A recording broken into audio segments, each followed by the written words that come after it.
Akin ka na.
Yung kaban ako.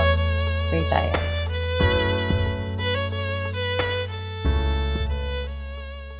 Lord, thank you so much for this day, Lord. Ngayon po salamat po sa araw na ito. Nagkagawin po sa amin to celebrate this day, Lord. We're asking for your guidance, Lord. We're asking for your protection to our marriage, Lord. Please, Lord, guide us, Lord, as we try to navigate another journey po sa aming buhay. It's a new journey, Lord. And we want to offer everything to you, Lord. Guide us, Lord, as we also build our family in the future. Maraming pong salamat, Lord. We bring back all the glory and praise to your name. In His name we pray. Amen. Iyak ko. Loves, nandito na tayo.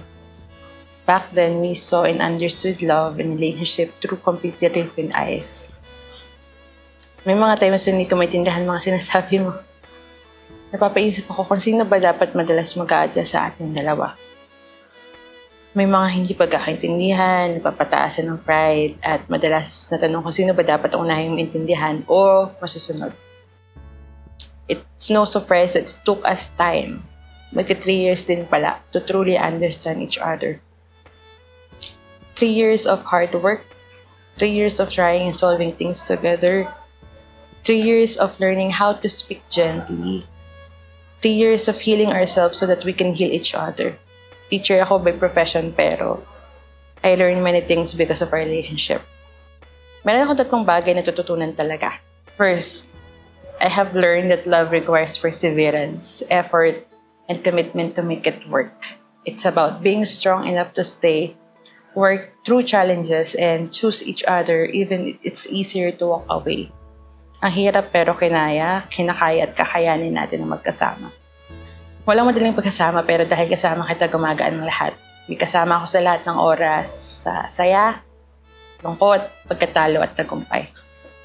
It's with so much pride that I can say that we built this relationship with real effort, commitment, and trust. Second, I learned that love is less about finding the one and more about becoming the one. I didn't find the perfect guy.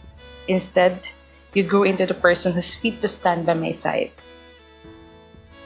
Naalala ko yung philosophy subject ko. One of the philosophical idea na attributed kay Heraclitus, ang sabi niya, the only thing that is constant is change. Kaya dahil doon, natutunan kong tanggapin ng mga pagbabago mo ng buong puso. Magbabago tayong dalawa ni anytime ng paulit-ulit. Si Angelo na nakilala ko noon ay nagbago ngayon at yayakapin ko ng buong puso. At may excite ako na makita ang maraming version ng Angelo. Because we are both always in the process of becoming. Third, it's easy to love each other when things are going well. But the true test of love is when we're at our most challenging to love. Pero kahit gaano kagalo, ikaw ang pinakagwapo sa mata ko. On a serious note, you are the most obvious choice I have to make every single day. I promise to love you and surround you, our family, and our home with so much love. Thank you for choosing to grow and for working so hard to make our relationship work. I thank the Lord dahil binigyan ako ng masipag na kasama sa buhay. Abutin natin magkasama lahat ng pangarap. Mahal na mahal kita, loves.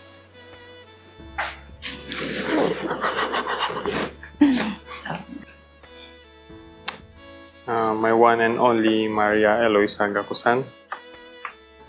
I am so happy that today, finally, we are standing here to officially start our new life together. Seeing your smile makes everything okay, and I promise to be your lifetime partner. Makakasama mo sa lahat ng ups and downs. Ikaw ang pinakamagandang blessing na dumating sa buhay ko. And I vow to always take care of you, to give you all my patience and respect, and to keep making you laugh. I promise to choose you every single day, the happiness of our family. Thank you for saying yes to be your husband. Sana maging masaya tayo for all the years to come. I love you more than the words I can say. Okay na.